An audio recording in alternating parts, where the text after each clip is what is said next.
Yeah. I was just right here, just only a few days back in the tomb. And just to mention that the tomb is getting more and more powerful and more. You don't necessarily even have to go into the tomb. You can be outside the door under the portico, and it's just like it used to be when you could sit for long periods of time in the tomb. The atmosphere is so rarefied. I mean, I felt at times I was going to dissolve in that refined atmosphere. So don't hesitate to to go over there. You'll have the experience of your life, truly. And I mean, I had a very deep experience, and I'm still trying to fathom much of what was happening to me in India was beyond my awareness. But I did feel Bob was doing amazing things. And I thought of all of you. I had to, I just outside the tomb, not inside the tomb, but I thought of all of you. And Anthony, you want to read? Okay, sure thing. We'll get it started. J Bob and everyone. Okay, topic, the challenge of relating to others. Dear folks of Baba, a friend of mine would often jokingly say that he would already be merged with Baba if it weren't for the distraction of others. How we relate to others is a major element of the path. And as Baba says, quote, right adjustment to others involves self-forgetfulness and love.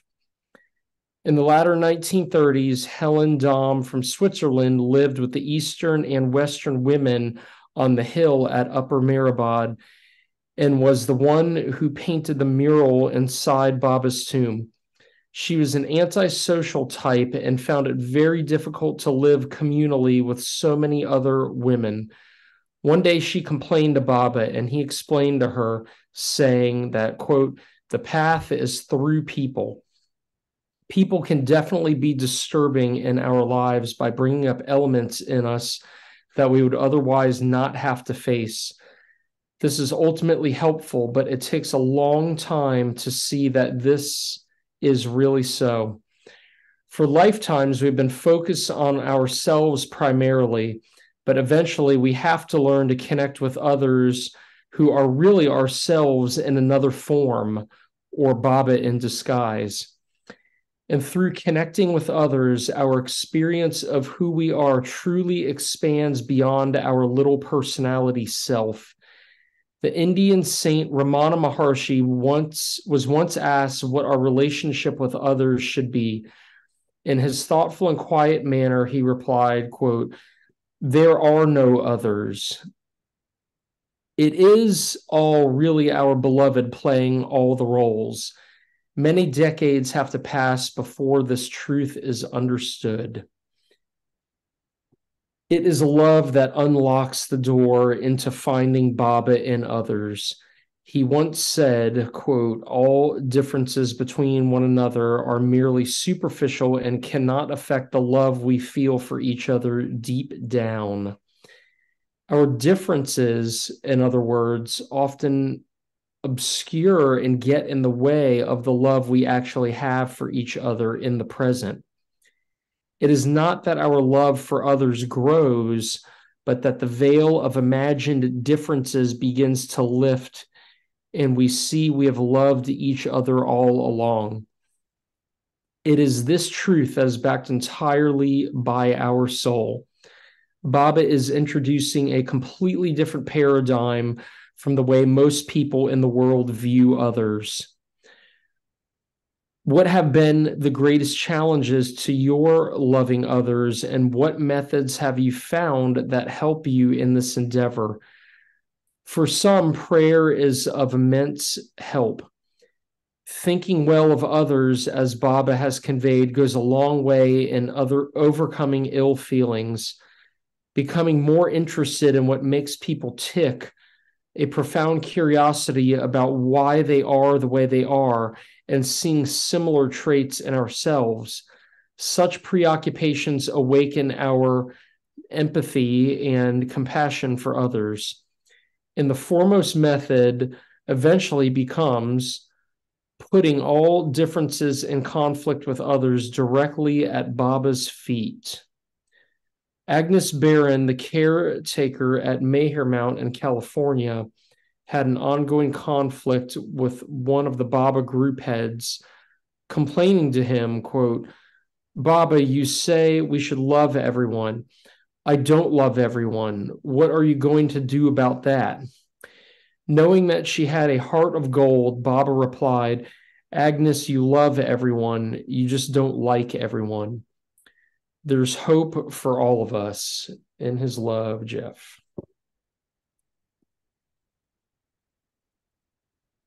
No, there he is. And you're back, but you're muted. I was saying, whoever told me to shut my computer off and then start up again had the right idea. So I'm back. Does anybody want to venture out on this topic or have any questions about this topic? Because it's, like I say at the beginning, a friend of mine said he'd be merged with Baba by now if it hadn't been for all these other people, And but Baba said the path is through people. But anyone feel like venturing out? Oh, good. Ben. Where's my mute? You're good. We hear you. Okay, Jeff, it's a great topic, and very oddly, I've been thinking about it, that very topic, where I had in my whole life a lot in the last 2 weeks. So it's very strange that all of a sudden you write this topic, and I think that I was trying to figure out how I would, address this issue of kind of these ongoing subtle conflicts where, it's like being in a pinball machine and there's a conflict there. I'm going to bounce over to the other side of the machine, and there's just a little bit of conflict. There's more conflict over there. And rarely, you know what I mean? I'm sure it's true for all of us. Rarely is there kind of a moment where there's not like, damn it, I just love you. And in Baba, referencing the Agnes Barron quote, can't we just love each other? Back to the 60s, right? Can't we just everybody love each other, man? But my solution, you mentioned a few in that letter that was just read so beautifully, by the way. What a great reader, that beautiful command of the language, Anthony.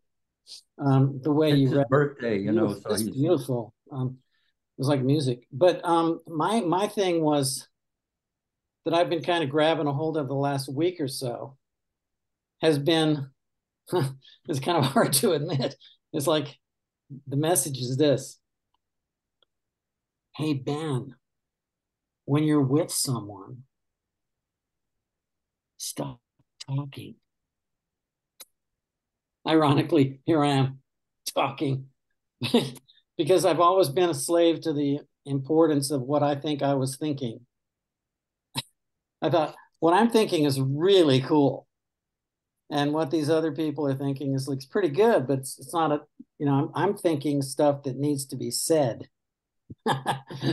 So my answer to that is, it would just, another paragraph could have been stuck into the piece that was just read, would be, if I don't talk, it gives me more time to focus on others. And I'll close with that. Thank you. Mm-hmm. Thank you. Yeah.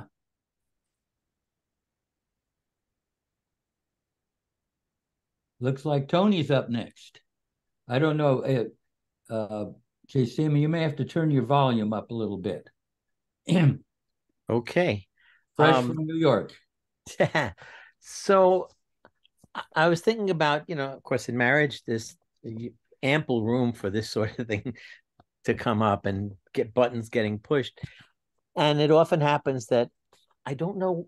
I'd be thinking something, I'll say something to Zeke and she gets really upset. And I'm going, what are you upset about? What did I do? What did I say? I'm just, or it'll work the other way around. And she'll like, what is he getting so upset? Well, I just recently got an astrology book that deals with the nodes of the moon. And I was reading a chapter about mind. The south node is your past lives, and the north node is where your direction is this time. And for me, it said in a previous life, you accomplished a lot. You were one of these people who got things done, and you knew what to do and you knew how to get it done. And you kind of carried that over. So you're used to telling people you could do this, you could do it that way, or so on. And it's not really the best place to be, to advance, to go, to open up. But as I was reading, I was thinking, but gee, this also sounds like Zeke. And she also, it turns out, has that same position. So I'll say, you might want to try to do this, blah, blah, blah. Something has come up. And she'll get upset. What do you think? I don't know that? I said, no, you might not have thought of it. And I thought I would mention, oh, yeah, sure. And it'll go around the other way. She'll say something to me and she'll say, why don't you do that now? Can you let me do it on my own? I would have done it on my own that way. And the breakthrough in reading this little passage was, oh, shit. Sorry, language recording. But it was like, just delete that, okay?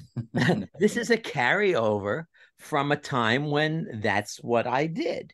And now I can lay back and like I can focus a little bit more on being more compassionate, more focusing on feelings or the other. But if you don't know, and this is what has happened for us for ages, is like, what is he getting upset about? What is she getting upset about? It makes no sense. Oh, well, it does if you could see under the hood, what the button is. So that's all. That's what's on my mind because I was just reading that recently and it hit home in a painful way.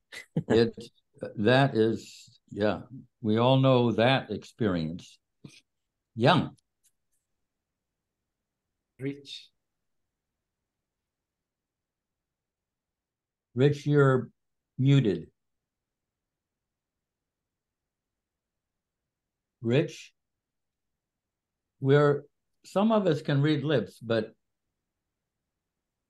most of us can't.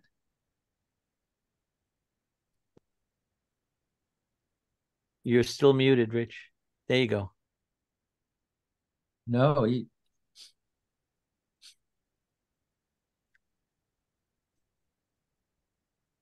oh, Rich. Rich, we are not able to hear you. Seems like you are double muted.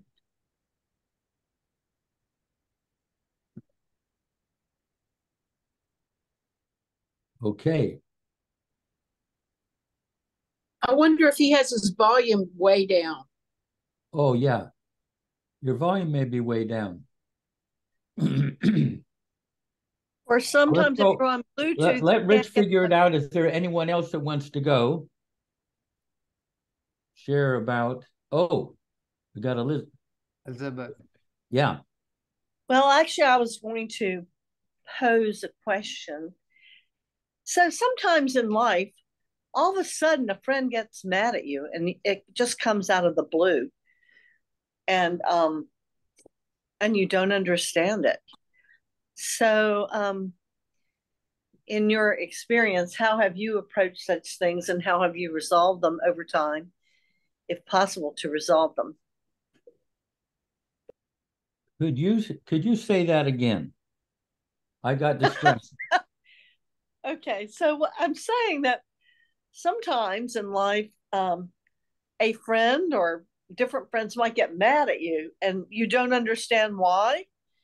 It just happens and they're really, really mad and you're left with a situation where you're not able to approach them because they don't want you to. So first of all, do you have any understanding of why that happens? And then ways in which to resolve something like that Baba might have endorsed? Okay, does anybody want to respond there to what the question she's asking? I read once that Baba would say that if someone, that's opposing you is annoying you, then it's stuff within yourself that you're seeing in another person. And so I don't know, but I've read it more than once. So let me understand. You're saying that the person who gets mad at you is seeing in you what they don't like in themselves. Is that what you're saying? Correct. Wow. Okay. That's what Papa said anyway. One of the ways in which he articulated his feeling about this. There could be lots of other ways, I don't know, but I definitely read that. And Jeff, you have that wonderful story that you've told forever about the guy that upbraided you all the time and you went to the Samadhi. I don't want to ruin your story. Yeah, I mean, I could mention that. That you might find this interesting.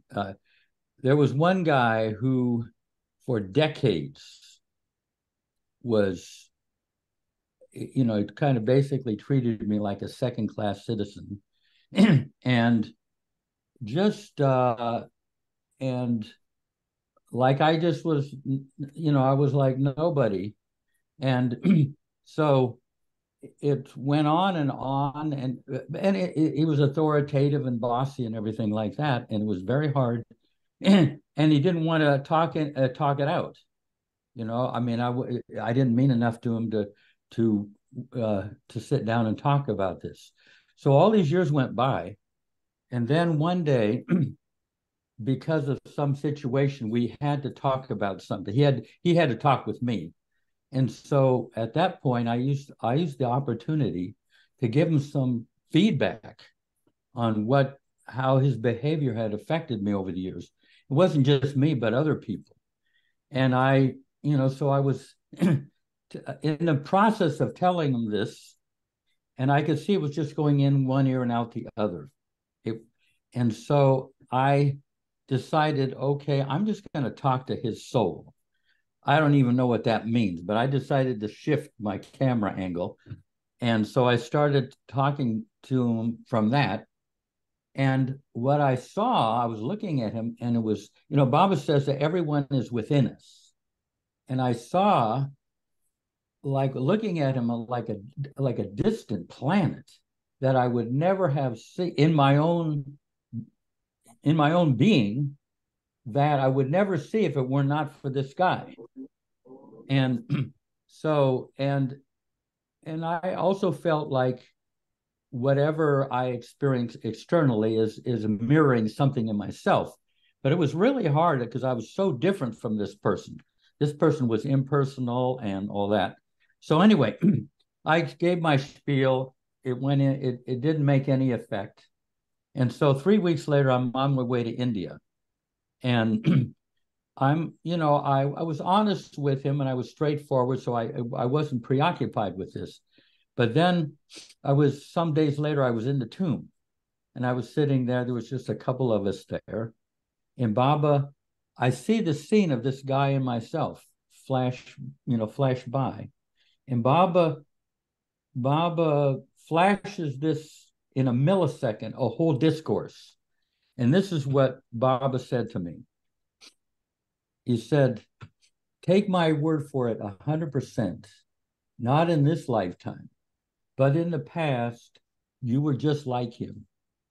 You didn't care about what people thought. You hurt people's feelings. You weren't apologetic. You had no remorse. And this person, Bob is saying, this person has been in your life all these years to bring you to this moment when you will ask me for forgiveness for the way you had been in the past. A forgiveness I would gladly give to you. In other words, this person's been in your life all these years to bring you to this moment so that you will apologize for the way you had been in the past. I got it. So what I did is in the tomb there, I dredged up 40 years of this effect that this guy had on me. I mean, I felt it as deeply as I could. And then I said, Bob, I made someone feel like this in the past. Please forgive me. And so, it's kind of counterintuitive. This guy should be apologizing to me, but here I'm apologizing to Baba. I'm asking Baba for forgiveness. And the interesting thing is, when I came back, the guy never did this to me again. Like, his role was finished. His role was to get me to ask for forgiveness for the way I had been in the past. So I don't know if that makes sense. So now if I'm driving down the highway and some teenager cuts me off, and mocks me and everything, I just say, Baba, I know I've done something like that in the past. Please forgive me. And it's a beautiful way of being kind of going through without picking up a whole lot of residue and baggage. Anyway, that's what Diane was asking for. But she's got a new hairdo, just to let you know also. Okay. Thank you, Jeff. Yeah. And later on, I'm going to give something that I gathered from Erich and Darwin and my own kind of researches into one aspect of relating to Baba. But I'm not going to do that now yet. Okay. Rich. Can you hear me? No, we can't hear you at all, Rich. No, we hear you. Yeah. Do you? Oh, good. Well, I had to go in and Alt plus A to like unmute my mute. It's really weird. Well, I've had some thoughts on this since I read the email, and I just have to kind of spit it out the way my mind works. I can't really do much else with it, but one of the things I think is when you're younger, there are many things that you really will work through. You'll be faced with all kinds of stuff, and it comes through people. And I had my share of people who were very benign to me, and people who at the time seems to me were completely the opposite. And some of that was due to them. And of course, there's really the ultimate responsibility is your own karma, your own sanskaras. And so for me, I've gotten to the point now where I realize, intellectually anyway, that's what it really is. It's your own sanskaras. But aside from that, I have had a very difficult time connecting with people, even who are my friends, or people who I like, or people who like me. And I'm pretty good in a public environment, but the moment it starts to get closer and closer to might be friendship or intimacy, there's something that happens for me. I don't know about all of you, but I consider all of you in Baba's close orbit. And so I assume that this is similar, if not accurate, but similar maybe. But I keep looking for Baba in these people. And if I mention Baba to people, it's like I'm talking about, the UFOs that they can't really define. It's just not there. You might think it's there, but there ain't no Baba like that, not really. And so it's impossible for me to connect with people in the way that I would most prefer. Now, I remember in Baba meetings, when you give the Baba hug, you don't really know people that well, maybe in Baba meeting, but you know who you're with. And at the core is Meher Baba. So you're completely comfortable with who they are because they already have realized that's who they really are. Well, anyway, the long and short of it is I have a really difficult time with strangers. And I tend to isolate myself. But one of the reasons I think, especially in my age, is that I don't want to pick up a bunch of their glaring ignoramic sanskaras. That's a very nasty way to put it. But people in general are unaware that they're on that spinning cherub wheel, you know, that little wheel that the little gerbil has to keep rolling along trying to get his prize. In the meantime, he's feeling good because he's doing something with himself or herself. But that's the way I see life now and see people. It's not negative. It's not hostile. It's not very uplifting. And I think I'm pretty intellectual, you know, about it all. So, but there is one thing about all of this that's very different for me. And I don't know why. It's really Baba, I think, but I don't see that in dogs at all. I see the souls of dogs really enjoying life and making it the most they can because they need to move on to human form. And it's a really wonderful, powerful, loving feeling. For me, it's spiritual. It's just, I can't explain it particularly. But for me, the only other beings that have that are children and little kids with their screaming and running around and all that innocence. That's the same thing. It's just God reaching out to become himself in form. But with older people, or especially people who get weird ideas, you know, and identify with, you know, stupid thinking. But almost all thinking is limited by sanskaras. So there's a part of me, and I hate to confess this, but it's kind of part of this. There's a part of me that sort of, I must hate myself, because as long as I'm limited to who I am through all my sanskaras, and those can never make me happy. Happiness can never really flourish in those conditions. But on the other hand, I can't stay in Baba's bliss. I'm not that advanced. I don't just hang around in Baba's bliss. So I go, you know, from, I don't know, knowing that Baba is my constant companion, but not always feeling it, you know. Anyway, that's a long story. Hopefully what gets talked about here might shed some light. Yeah. Yeah. Well, most people are better. People have that same challenge before them. Anyone else? Anyone else have anything to?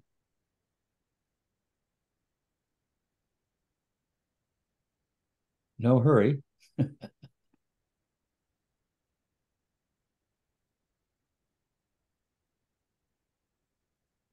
You have any Mandali relationship stories you'd like to share, especially having just been to India? Well, you know, I could, well, let's see. Is there anybody else that's, I vote for hearing about your time away. well, you know, well, here's a question that someone posted, and see how you folks answer it. What do you do when the other person is either unresponsive to your efforts or is bad at expressing themselves? So what do you do? Can anybody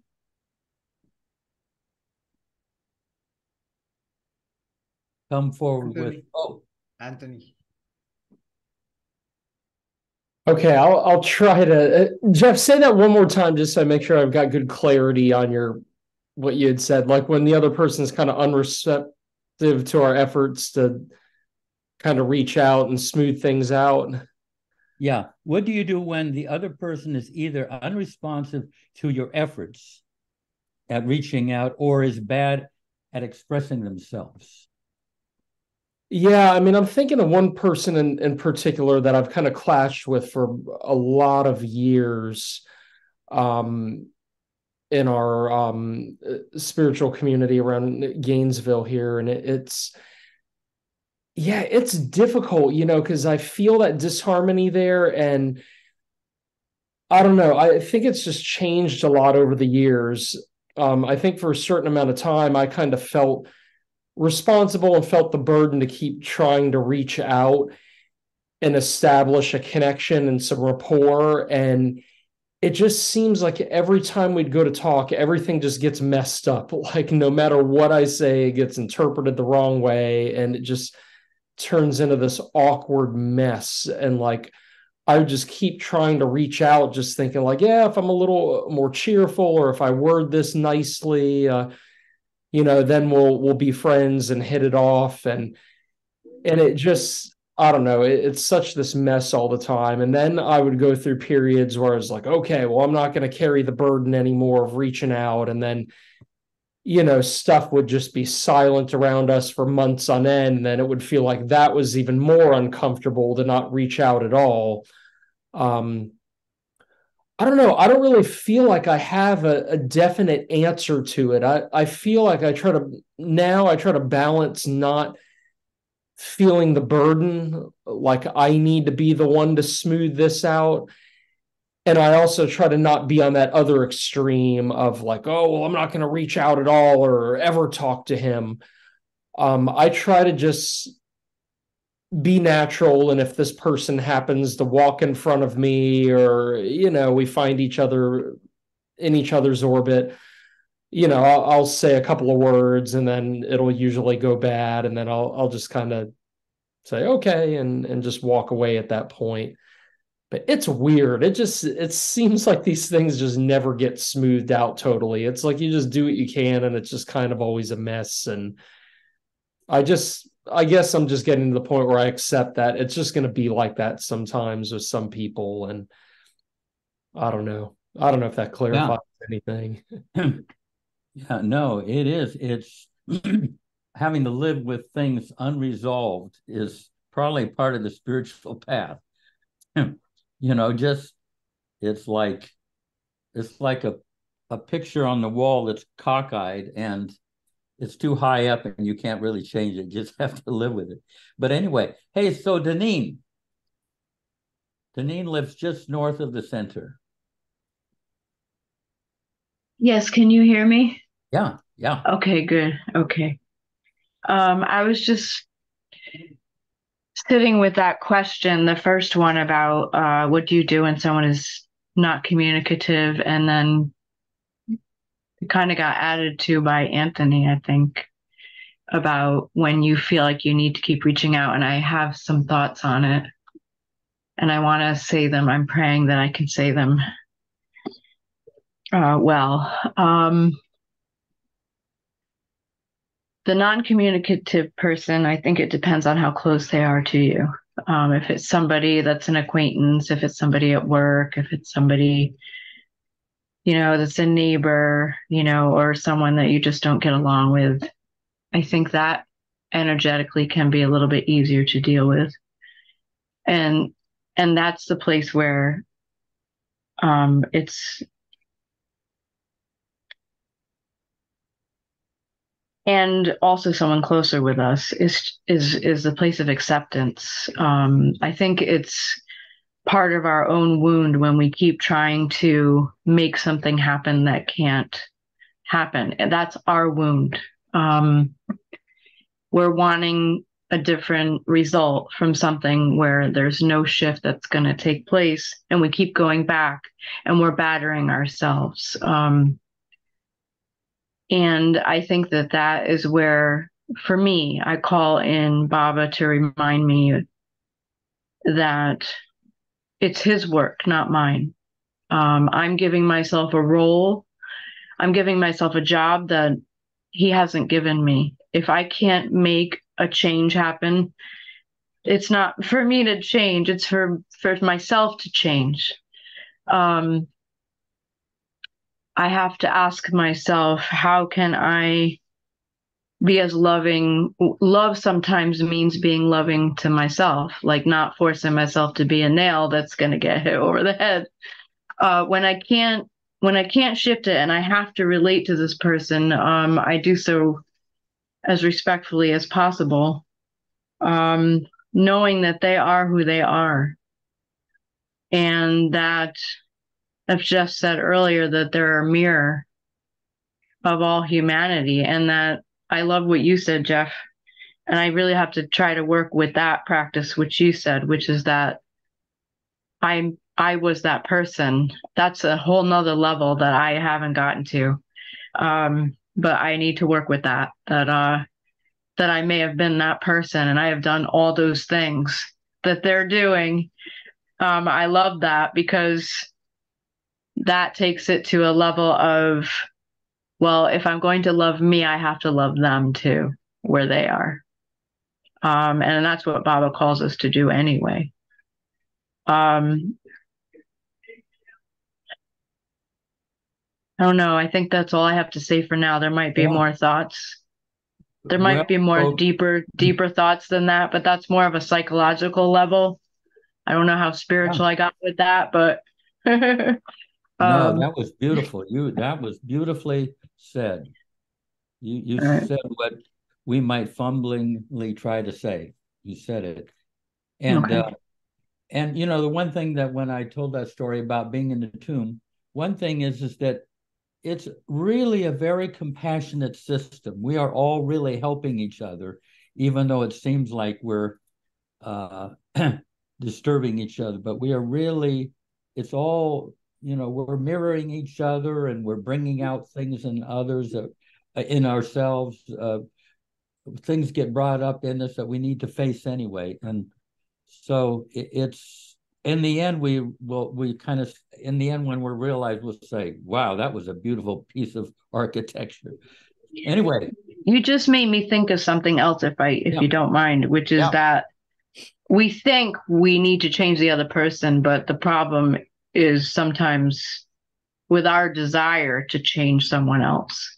You know, that I don't know. I have to remind myself, this is the new message I keep telling myself that Baba seems to be wanting me to understand is you don't know what path that person is on. You don't know what I'm teaching them, and you don't know how close they are to me.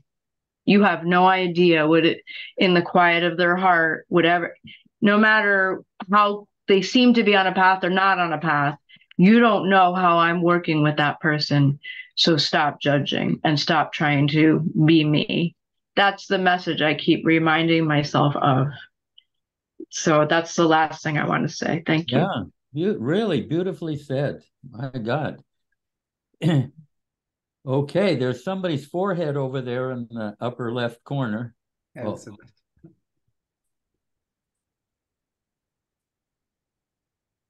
Elizabeth. Sorry, I didn't know you were talking to me. Okay. I just wanted to read a quote that I found the other day that I think is helpful. It actually comes out of the a very old Mayor Baba's calendar from 1985 that I still have. It has gorgeous pictures in it. And they're Mayor Baba quotes. And this one says, no matter how harshly the opposing party treats you, always be calm. Always, however much you are found fault with, or are blamed, or have high words said to you, bear all with patience. This is real bravery and courage. Beautiful. Okay, Baba. Excellent. Thank you. Janet. Janet. Yes. So this is kind of maybe a slightly different angle on things, but I can relate to Agnes Barron. And I read something in a novel I was reading about how this guy was saying how he loves mankind, but individuals he has a hard time with. And what I find in myself is that I have people in my family and friends who don't live around me, but they come to visit and stay at my house.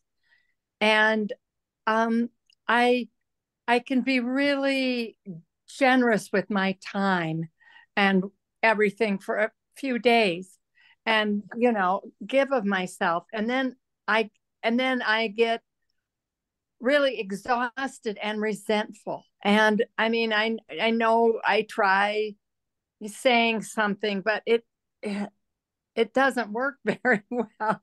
and then I end up feeling really like Baba says, serve others even at discomfort to yourself.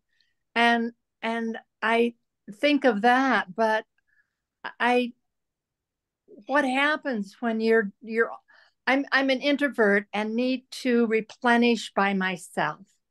And when I'm around people who talk all the time, who talk a lot, it it gets exhausting for me. And it isn't like I think they're wrong. I'm just different than they are. And but I don't know how to maneuver the situations.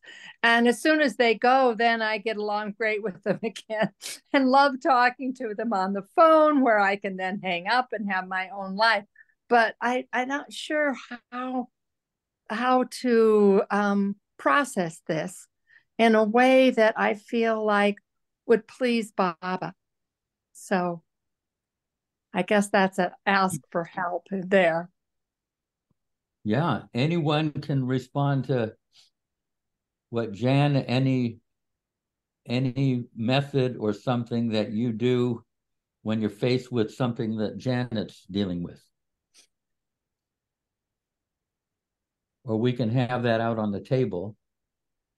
Yeah, thank you. Yeah, I feel like my patience isn't very extensive.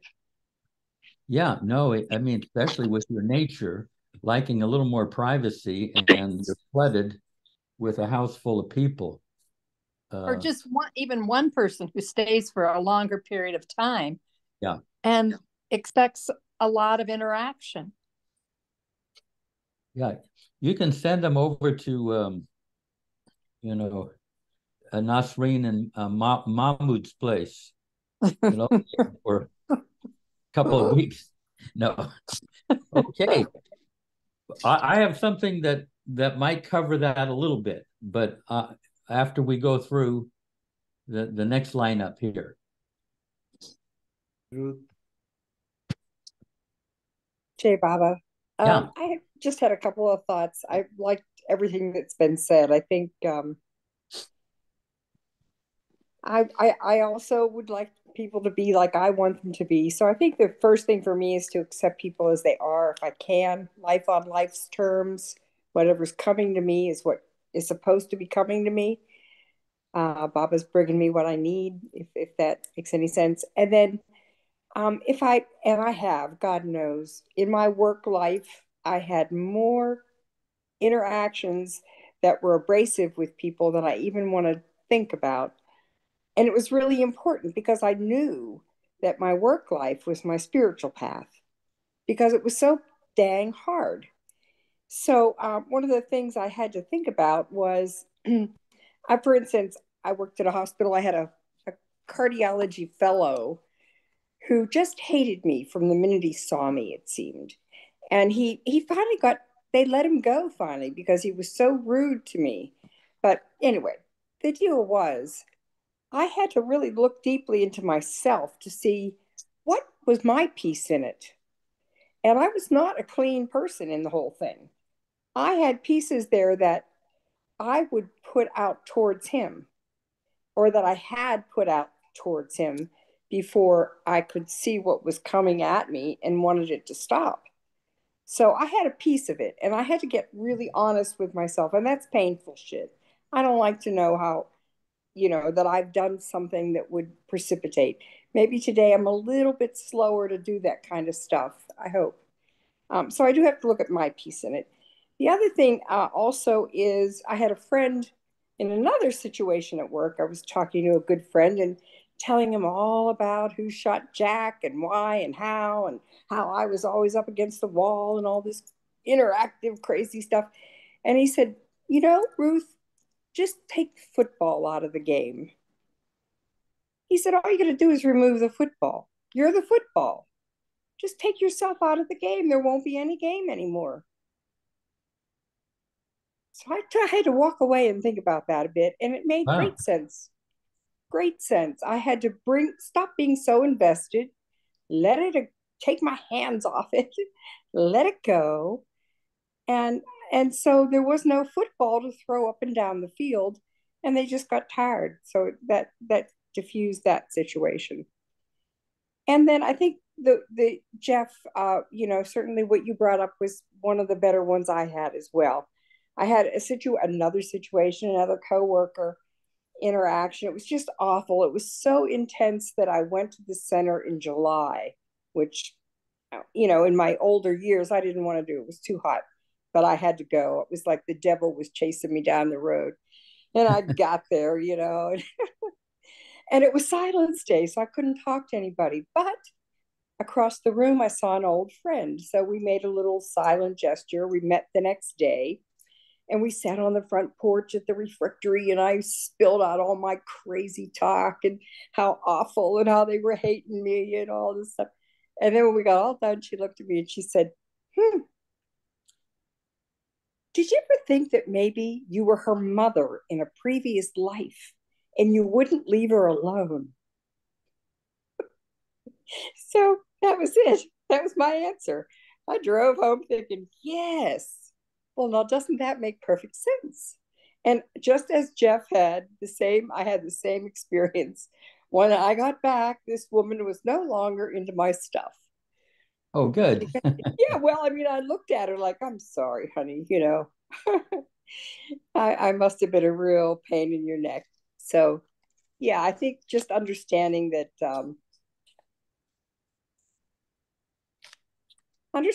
Baba wants us to love each other, doing our best, and leaving it. I think that's the whole thing. There's a saying that says, let it go or it'll drag you. So I think you sometimes have to let it go so you don't get dragged down the road.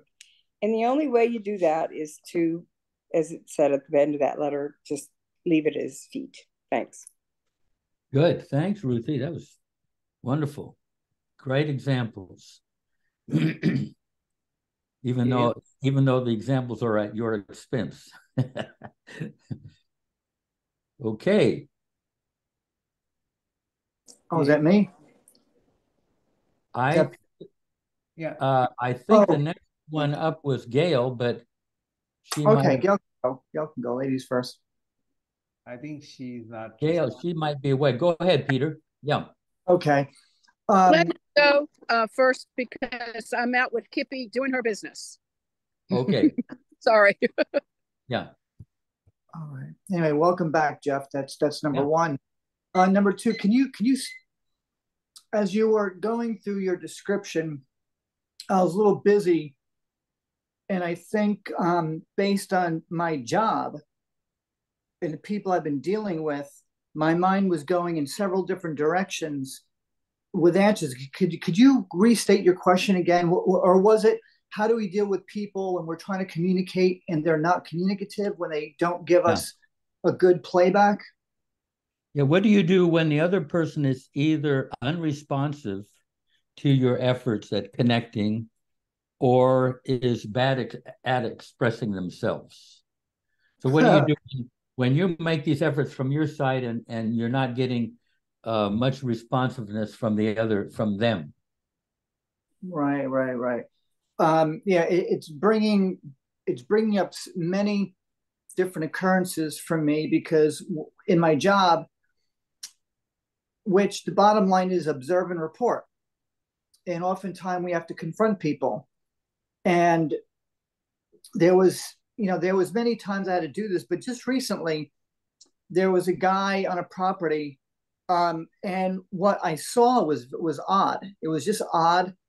And it was a guy in a car, and I don't like saying I work security, but they don't like people loitering. And I did a check on a door, and I kept on looking at the car to hopefully this guy would get the hints. He was sitting in his car, having a stereo on, music that I don't particularly like. It's music that says, and I don't get it, but that's what he had on, with a sun visor. And I eventually went walking to his car and knocked on his window, and it was trying to do it gently to not be confrontational. But bottom line is the property does not want people doing this. Eventually he rolled down the window and he was like, "What do you want?" And he was somewhat aggressive with how he was talking to me. And I was nervous and I hesitated, and he got more aggressive with me. And I told him that the property doesn't want people loitering. And he said, look, I pay rent. I have every right to be effing here. And he started cursing at me. And I says, well, it's a rule of the property. People are not allowed to loiter, which is, sitting here aimlessly.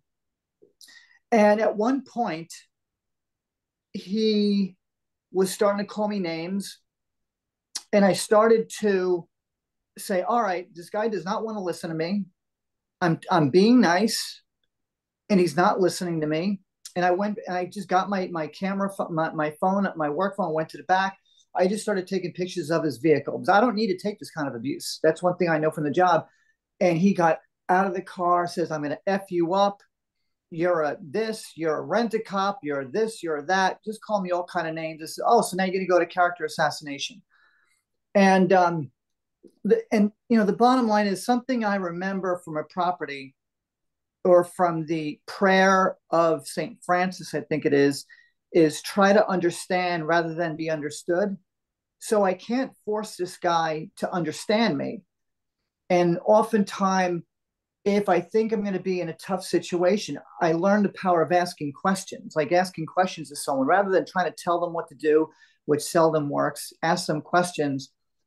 In this case, we were going at it, just kind of dancing back and forth. He was getting very close to me, like he wanted to throw a punch.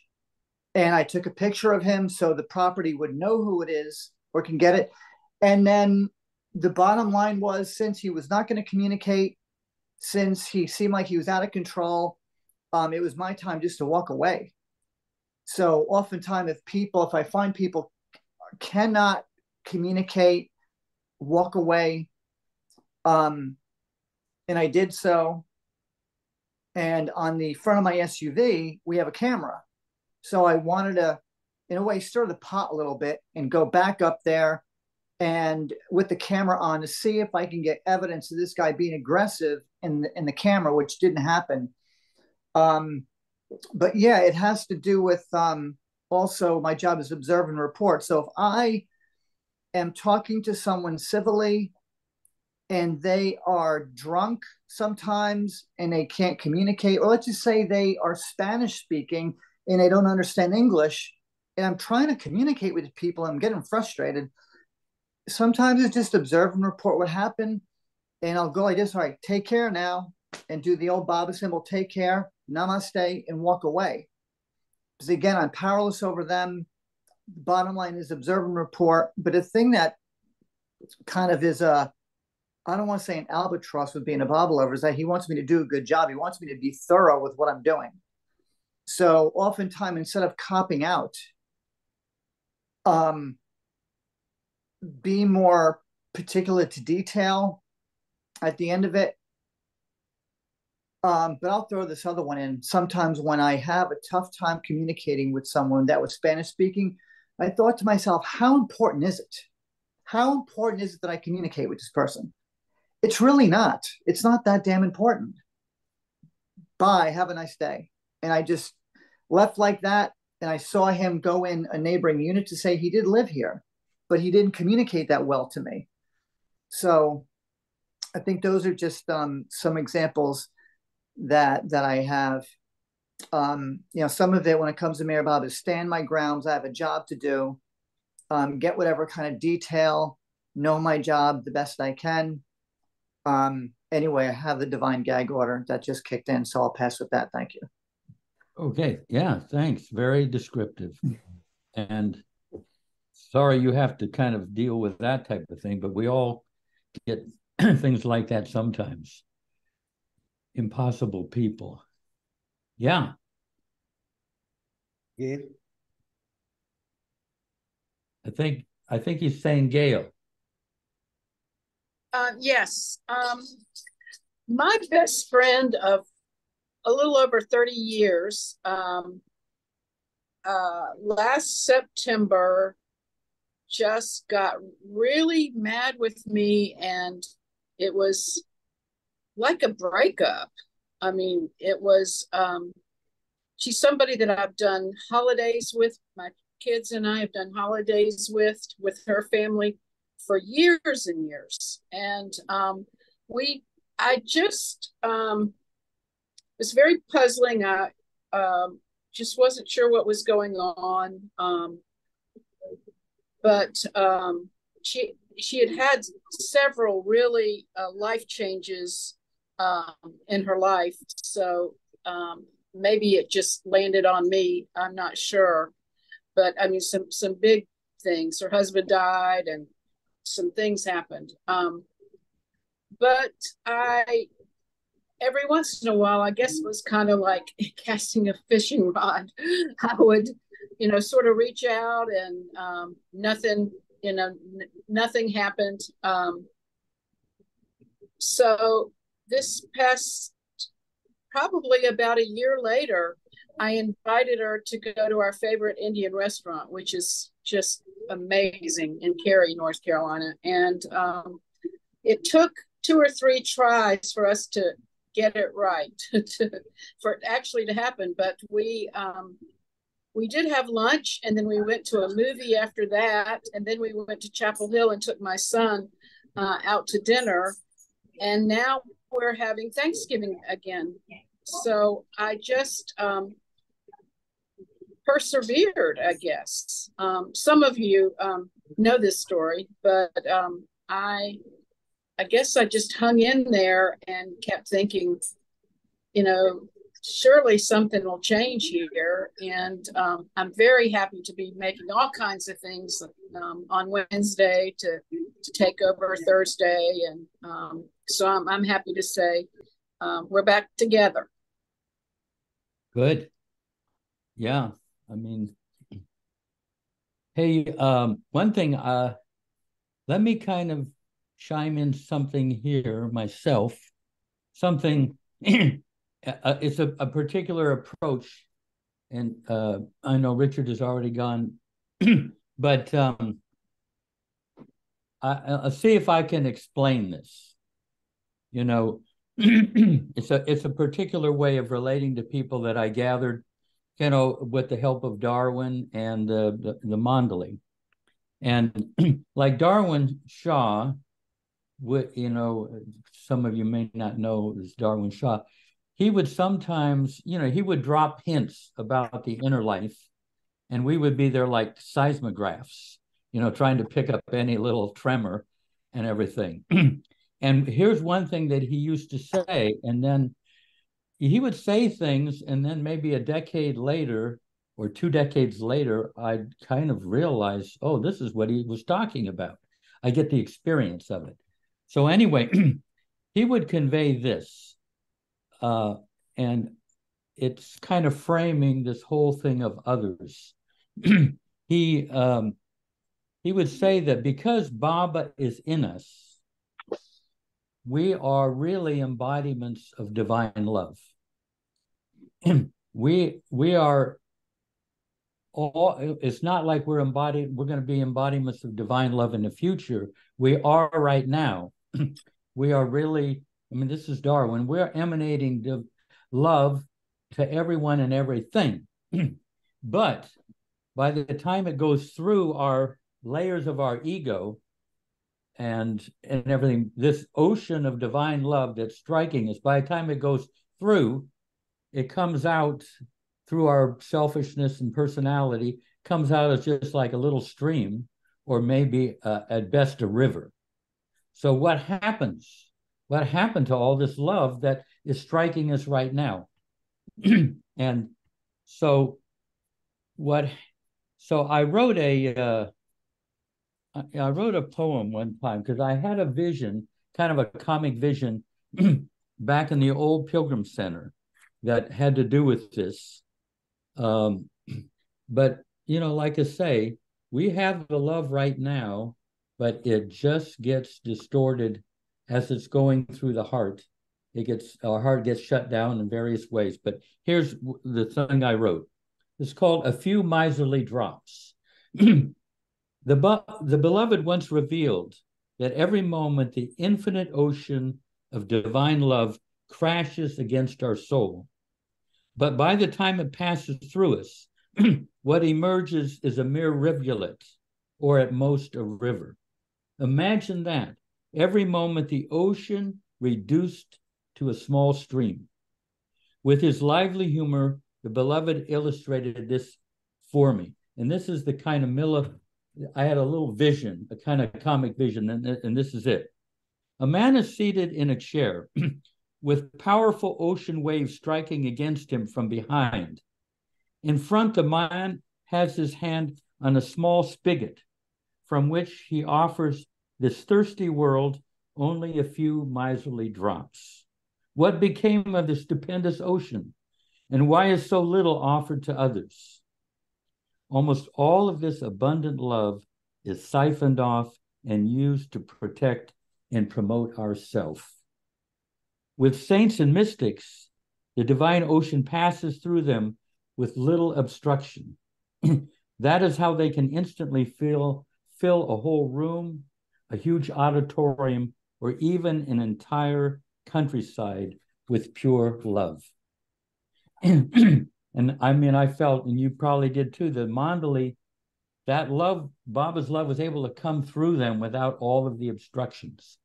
And so this is one of the, as a kind of development off of this is kind of what you might find this interesting. But Baba used to say, he said it to the men mandali, not too in relation to others, not too near, not too far. And so I've taken that, if my heart goes out too far to somebody, say it's a prickly person that's abrasive. If I put my heart go out too far, they'll snap at me and everything. And then that shuts down my heart. My heart gets hurt. And so the flow of love is lost. So I have to kind of position myself not so close that my heart can get hurt, because I have to keep an eye on the love that's coming through me. It's no great virtue to get too close to somebody if it's going to cause your heart to be shut down. Or say if somebody values kind of their private space, if my heart goes out, my heart goes out too far to them, then they feel uncomfortable and they'll lash out. That'll hurt my heart, and then the love is shut down. So I have to position myself in a way that I can maintain the love and not get hurt unnecessarily. Or you might be a mother that just smothers your children with love, but you're way over too far into them, and you basically kind of smother them. So finding where you are, how near. Baba said, not too near, not too far. A lot of people, they're too far back. And they're just playing it safe. Because of fear in the heart, they stay back. And so they miss out on the joy of the give and take of love with others. I mean, a lot of people, their heart is right next to their chest. And so there isn't that, and the fear is blocking the flow of love. So, but I just kind of give you an example, for example, excuse me. Like, say, suppose you're on an airplane. I have to make this decision. I'm on an airplane going to India, and there's an Indian gentleman next to me. Now, if I get too familiar with him, he's going to want me to visit his relatives in Bombay, and also his brother when I go through Pune. If I have to say no, I'm on my way to Meherabad. If I hurt his feelings, then he's going to be upset, and that's going to cause my heart to shut down. So I have to be careful not to get too close, so as to disappoint him profoundly. I don't know if that makes sense. So, or like, say, suppose there's somebody that's a little bit unfriendly, a little bit threatening. I might have to pull back near my, close, pull far back in order that the love can keep flowing. But I have to stay back because I can get hurt. You know, I mean, the person might be like a little bit dangerous, like kind of what Peter was describing. You know, you come up against people a little bit hostile. You have to be careful, you know, to if you want to maintain the love, you have to kind of keep a distance. Otherwise, you can get hurt. So anyway, that was kind of something that that has been helpful to me over the years. I don't know if that makes sense, but it's keeping my eye on the flow of love and positioning myself in such a way that my heart doesn't shut down. But often, sometimes I have to do this consciously, but sometimes intuitively, you know, I find my heart moving in different places, depending on what's coming out of somebody. You know, I might be really close with somebody, and then we get on politics, and then, boy, things get really heavy. So I have to kind of pull back in order to keep the love flowing. So anyway, that's my kind of check-in on things. Did that make any sense? I don't know if it's been helpful to me. Great sense. Yeah. Okay. Next person. Rich. Jeff, that was magnificent. I mean, you're way ahead of me on the heart and the loving quality. How I interpret this for me is I've begun to really truly see a lot of this in people is the ego, and from the other point of view, what you're talking about is the ego. I've noticed that people will craft any kind of life, any kind of relationship, as long as it shelters their identity, and I mean identity, and that's a big part of the ego. The moment you pick apart any part of their identity, or if it's in that sheltered, you know, vision of their identity, a relationship they have with someone else, anything like that, their identity as maybe even a doctor, you know, or a race car driver, then all of a sudden you better watch out, because they're going to shut that door just like barn doors going, and you want your head out of the way of that barn door. And that's the way most people are. And that's the way I see most people. And it's just a fact. The difference is people who have come to Baba know that's what they're up to. Somehow Baba has given this to us. We're aware that's what we're doing. You know, it's about my ego. That's all I got to work with here.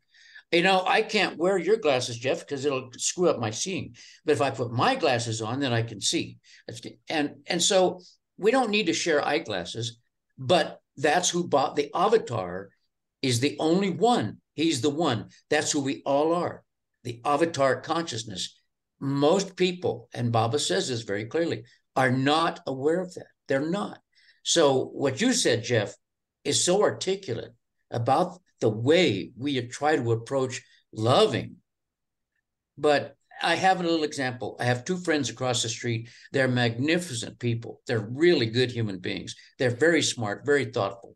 They're materialists, but they're frugal about it. They don't flaunt things, but they plan, and they've articulated the way they want their life to go. And they smoke a lot of marijuana, and they've done this forever and ever and ever, just as a footnote. But in any case, I can't break through. I've told them about Baba. They know Baba, but I cannot break through this thing that they have cultivated and created, not with Baba. Well, that's Baba's job. Like Deneen was saying, that is Baba's job. I cannot do that at all. I can only spit the name out. So they're aware of that, but it's for them to come around to some form of spiritual longing that goes beyond that nice little nest that they put all their chicks in, you know? And I cannot touch that. I cannot. But it doesn't mean I can't like people. I have another friend who's single. She refuses to believe in God, and she absolutely won't have anything to do with it. And she is totally self-responsible and very clear-minded and a wonderful, wonderful woman. She's really cool. I really respect her and like her. But the moment I mention anything about Baba, it's like, well, no, and I almost get a kick out of it because she knows she's doing it. I know she does. But anyway, your articulation of that heart thing, you're beyond me on that, Jeff. I'm not to that level yet, really. But it's magnificent. Thank you, Jeff. Yeah. No, it's not that complicated. It's a kind of explanation of what we kind of do, most of us are doing, but it's just kind of showing the at least what I gathered, the dynamics of that. Okay. Joey? Yeah.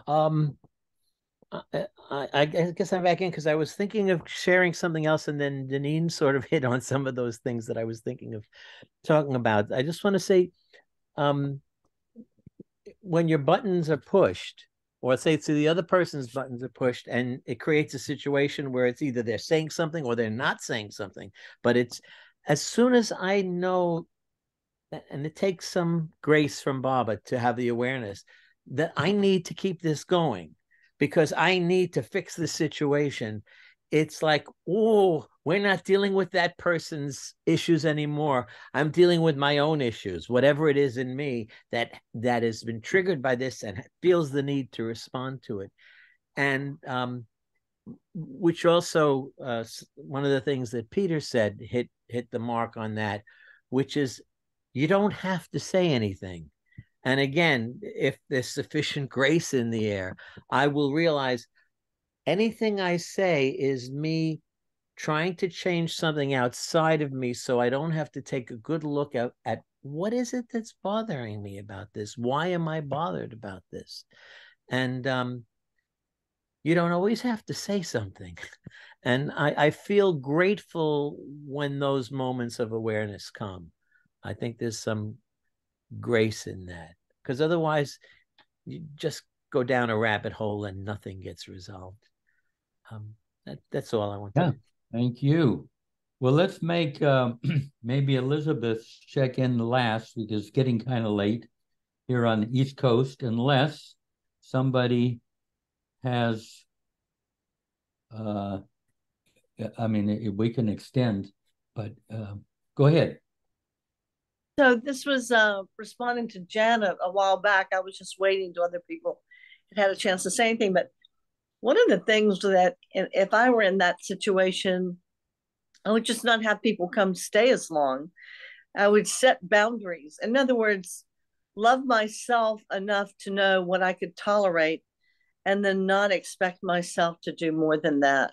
So it's more of a boundary setting based on love of yourself. And I think Baba would endorse that. Yeah, very good. I would kind of do the same thing if someone was going to likely to come for 7 days. I would kind of plan a trip after maybe 3 days to some other place. Sorry, but I got to go visit my cousin over here. Sorry, I mean, because you have, I mean, because you have to be true to your inner vitality. If your energy drops too low, you're not of service to anybody. I mean, I don't know. I do stuff like that. I would do stuff like that, you know, and that way you can give it your best, but then it's not dragging on longer than you have the vitality to meet the situation with. And I mean, that's just, it's not exactly dishonest. It's being kind of nurturing of yourself, concerned about yourself. Anyway.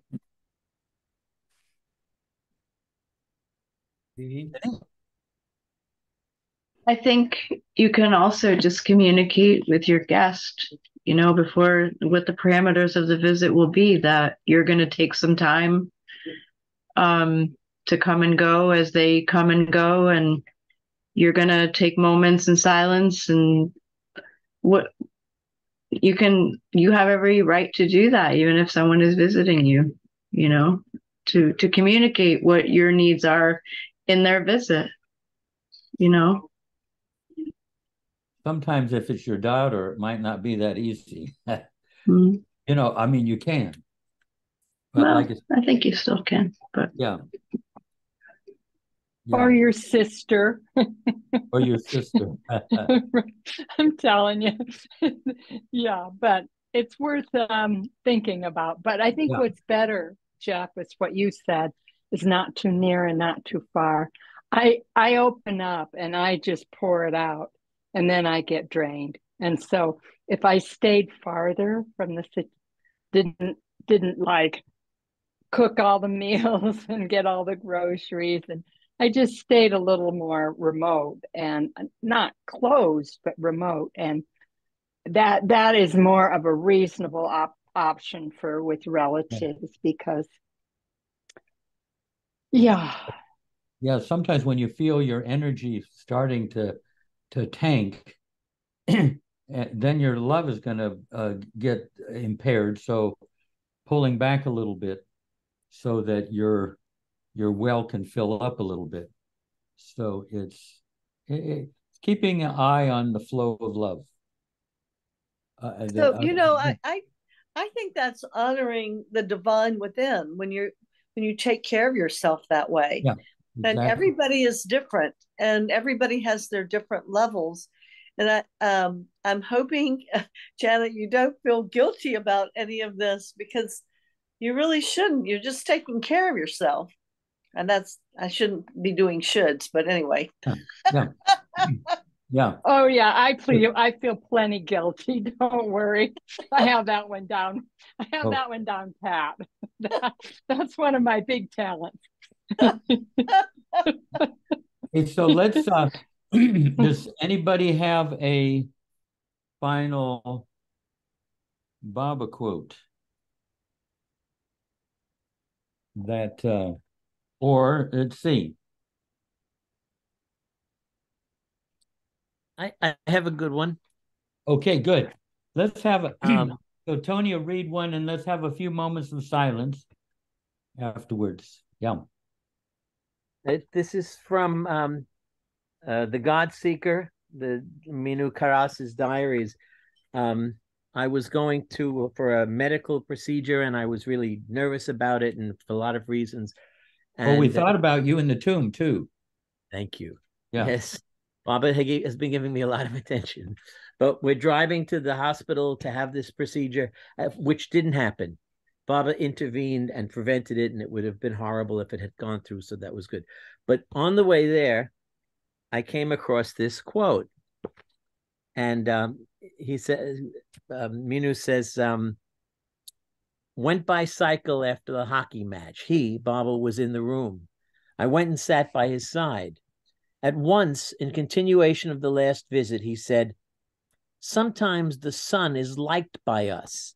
For example, in winter, when its rays are pleasant to us, while sometimes we are troubled by the same rays. For example, in summer at noontime.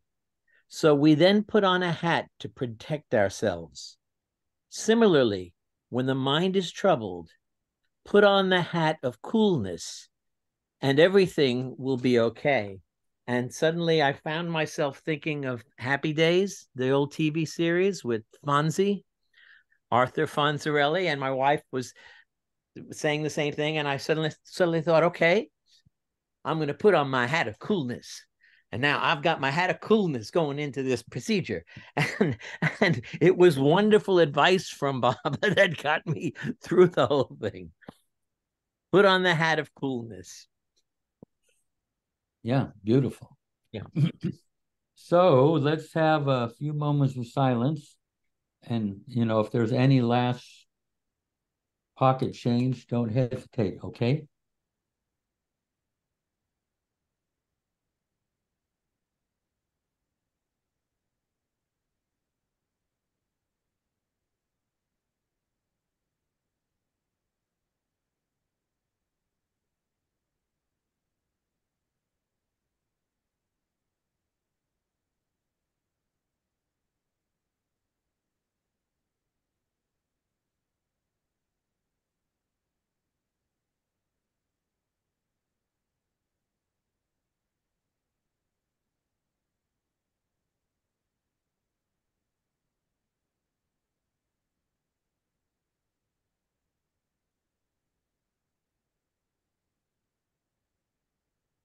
Okay, Bob. Thank you for sharing all that you did. Any last minute questions or anything that? I have one more quote. Uh-huh. A Baba quote, also from this calendar. True love is unconquerable and irresistible, and goes on gathering power and spreading itself until eventually it transforms everyone whom it touches. That's nice. Okay, Baba, that's the end of the quote. Yeah. Yeah. You know, here's something, there is this, I can't remember the entire quote, but where Baba says, in the future, when anyone hurts you, it is I who hurt you. When anyone laughs at you, it is I who am laughing. When you love anyone, it is I whom you love. And it goes on, it says, how can you experience my infinite presence if you shrink from me, shrink from those who hurt you, and welcome me only in those who please you? I mean, that's a tall order. He gave that to Malcolm Schloss, but it's very hard to accept the behavior of our own behavior and the behavior of others, and still take it in stride, you know. And yeah. Jeff, I do think there is one thing that I'd like to add, from a very practical point of view, and you've brought it up, but I found that for me, it's tough to think of others, to actually think of who they are. I'm practicing more and more. It doesn't matter if they're old or I know them very well. There's a guy I walk by his house frequently with my dog, and he has a home that he built, which for some reason is not finished. And I've always think almost prayerfully about, I wonder what happened. This was a big loss for him, you know, but I don't know him well. I've had an interaction or two, but it's that thinking of his well-being that I feel closer to him, you know, and it's it works for me, but I'm pretty limited at it. Thank you. Yeah. Yeah, I was always, there's a line from Thomas A. Kempis where he says, if you knew all, you would forgive all. And the more deeper understanding we have of others, we know really why they are the way they are. And it's easier to accept them than if you don't know them very well and their behavior blindsides you, you know. It helps to know people very well. And as I said in that quote, everybody really is Baba in disguise, or yourself. So getting to know other people is really expanding who you are. Yeah. Well, you know, all you people, I know need your beauty rest. And yeah, next week probably do effort and grace and continue where we left off. I hope to find out where we left off. So we're glad you're back, Jeff. Yeah, I know. I got to see you once. I got to see you once when you were in India when we were on a Zoom call with Meher Sepas. That was fun. Yeah. I was starting to get desperate. No, it's really, I really encourage you, if you can go, if you can still amble, but also the center is the same presence, it's a different flavor. And it really helps to be in this, it helps Baba to help you to be in this atmosphere if you can do it. You know, I mean, we're getting older and it's a little harder to make these journeys, but this atmosphere is, when I was there, I had the feeling this has got to be the most sacred and most powerful and loving place in the entire universe. And I'm there, just sitting out, I mean, it really is. I mean, New Jersey might be a good place, but, you know, in Newark, but No. So if you can put yourself there, and same with the center here, it's one of the sacred places on earth, and we can actually physically get here. You know. Jeff, I was able to go to the center not long ago for about for 6 nights, 5 days, and I got to stay in the green cabins, you know, green room. Green room 3 and 2, and it felt so weird because that's where all the guys usually stay. And I thought, oh my gosh, what's this about?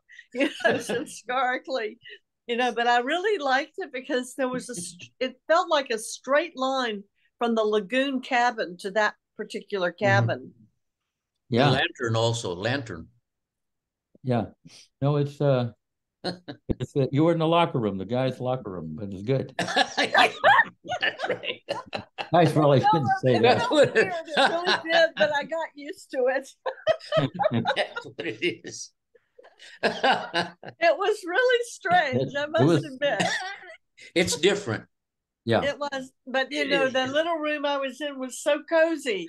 You know, I felt like like a bug in a rug. It was, you know, and you're right there in the middle of the whole center, you know, so close to the meeting place, the original kitchen, and the lagoon cabin.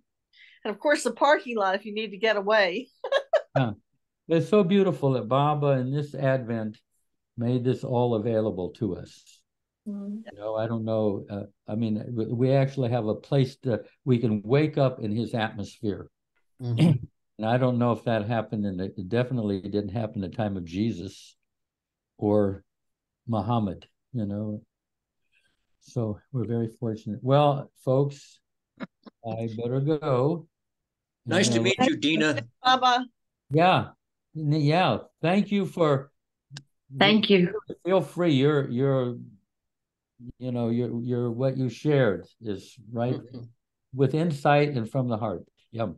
Thank you. Bye-bye. Thank you. Nice to be with all of you. Nice to meet you all. And like I say, I thought of you folks. It was a ringer, but we're so happy to have you back. Yeah. Yeah, we are happy to have you back. You Go here did a great job, of course. Yeah. Jai Baba, everybody. Yeah, Jai Baba. Jai Baba. Avatar Meher Baba ki jai. Avatar Meher Baba ki jai. Avatar Meher Baba ki jai. Okay. Thank you, Jeff. Thank you. Thank you, Jeff. Thank you, Nasreen. Thank you. Thank you.